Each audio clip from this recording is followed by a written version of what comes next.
Bernie Sanders did a thing during the last Democratic debate. He called it a direct link between terrorism and climate change. Then the internet exploded. Fact checkers went wild and zillions of folks wrote articles. You can check out a few of those in the description down below if you're interested. But this is way bigger than a US presidential debate, because he isn't wrong.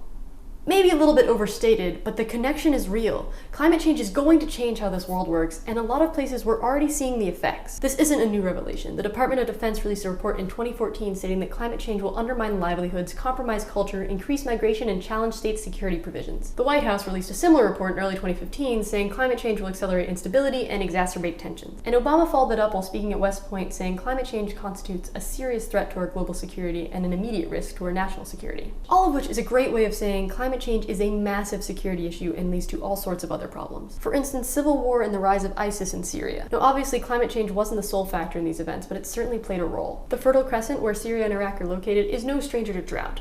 But climate change has increased the frequency and severity, culminating in an extensive drought in 2007 through 2010. Syria was a fairly fertile area, hence the name Fertile Crescent, with an economy built on agriculture. But massive drought and mismanaged resources displaced something like 1.5 million people. Most of these people moved to urban areas looking for work, which means a lot of unemployed, hungry people with little to do and a lot to be angry about. Now, I'm glossing over a few steps, but this coupled with the influx of other climate and political refugees from Iraq and Palestine, and a lot of distrust in the government led to serious unrest, civil war, and eventually the rise of ISIS. Now, climate change isn't the only factor in ISIS's rise to power. Most of that responsibility belongs to the complete regional destabilization and to the US and its allies for funding and arming one side of the Syrian civil war. But the drought made that a lot easier. This is why climate change is referred to as a threat multiplier. It's a major factor and it cannot be ignored. Similarly, in Nigeria, Boko Haram has utilized the climate-related destabilization to bulk up its membership. Many Boko Haram foot soldiers happen to be climate refugees, people displaced by food shortages and severe drought in neighboring Niger and Chad. Nigeria is also dealing with a serious fuel shortage that further escalates the poverty and inequality. The country is flush with oil, but without the ability to refine it. So it just gets exported at about 2 million barrels of oil a day to developed countries.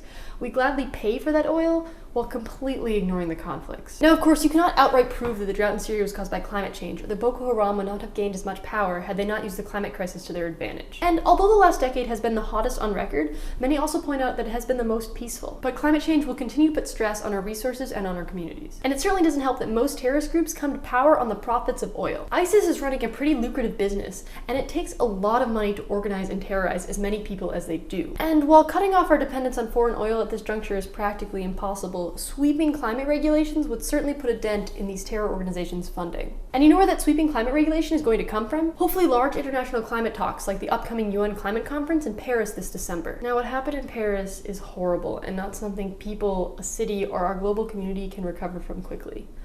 But the biggest environmental talks of this decade are fast approaching, and we shouldn't let their location keep us from having meaningful and progressive conversations about what the world can and should do about climate change. Unfortunately and understandably, the marches for Paris have been canceled, but throughout the world you can join global climate marches to let politicians, and everyone really, know that we care about the environment and the outcome of these talks. And as a unified body, demand we keep fossil fuels in the ground and finance a just transition to 100% renewable energy by 2050. Hey everybody, thanks so much for watching.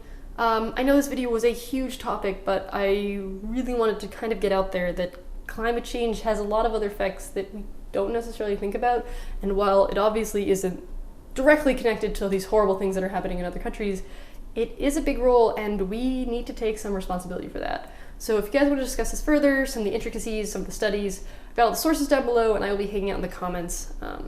But I hope you liked the video. Subscribe if you want to see more things like this. And I hope you're having a fantastic day. Bye!